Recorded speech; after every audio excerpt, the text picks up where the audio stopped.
ఓం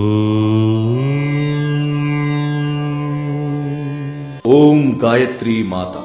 శ్రీ పోతగాని శ్రీనివాసరావు సావిత్రమ్మ దంపతుల గాయత్రీ క్షేత్రము ఖమ్మం జిల్లా రఘునాథపాలెం మండలం పువ్వాడ ఉదయనగర్ సమీపంలో గల గుట్ట ప్రాంతంలో సరిగ్గా 15 సంవత్సరాల క్రితం శ్రీ పోతగాని శ్రీనివాసరావు సావిత్రమ్మ దంపతుల కలలో హరిద్వార్లోని గురువు గారు అయిన పండిత శ్రీరామ శర్మ గారు కలలో కనిపించి వీరి భూమి పక్కన గాయత్రి అమ్మవారికి హోమం చేస్తూ పూజిస్తున్నట్లుగా కనిపించటం జరిగింది. మరుసటి రోజు కలలో కనిపించిన స్థలం దగ్గరకు వెళ్లి చూడగా అక్కడ హోమం చేసినట్లుగా గుర్తులు కనిపించాయి. ఏమిటి ఈ వింత అని ఆ దంపతులిద్దరూ ఆశ్చర్యపోయి వాళ్ళ గురువుగారు అయిన శ్రీ తుమ్మూరి శివరామకృష్ణ గారికి చెప్పగా గురువుగారు స్వయంగా వచ్చి చూడటం జరిగింది. ఇక్కడ గాయత్రి అమ్మవారు కొలువై వెలిసి ఉన్నారు. ఈ ప్రదేశంలో నిత్యం హోమం చేస్తూ ఉండాలి అని ఆజ్ఞాపించారు. అప్పటి నుంచి ఆ ఇద్దరు దంపతులు ఈ అడవిలో యాగం చేస్తున్నారు.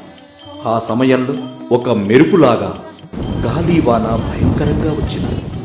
చుట్టుపక్కల గ్రామాలలో ఈ గాలివానకు పెద్ద పెద్ద వృక్షాలు నేల కొరిగినాయి.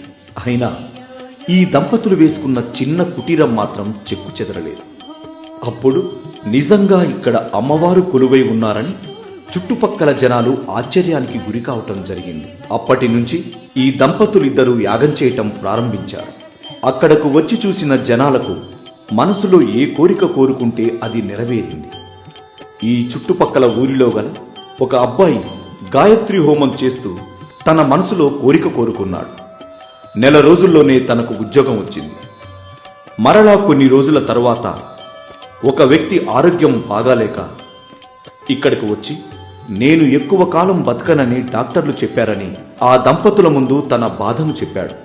ఆ ఇద్దరు దంపతులు గాయత్రి మాత యాగం చేస్తే నీ ఆరోగ్యం బాగవుతుందని చెప్పారు. అప్పుడు అతను 5 వారాలు యాగం చేయటం వలన అతని ఆరోగ్యం కుదుటపడింది. ఇవన్నీ చూసిన విశాఖపట్నం దంపతులు వచ్చి మాకు సంతాన భాగ్యం కల్పించమని ఆ గాయత్రి అమ్మవారిని వేడుకున్నారు. వాళ్ళకి 1 సంవత్సరం తర్వాత అమ్మాయి జన్మించింది. ఇది చూసిన కొంతమంది జనం వాళ్ళు కూడా తన మనసులో ఉన్న కోరికను కోరుకొని యాగం చేసి వెళ్లిన వాళ్ళ కష్టాలు బాధలు తొలగిపోయినాయి.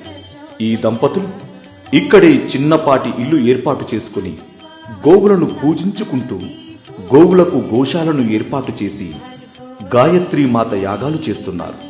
ఈ అడవిలో ఉన్న జంతువుల నుంచి ఎటువంటి ప్రాణహాని లేకుండా ఈ అడవిలో స్వేచ్ఛగా జీవిస్తున్నారు.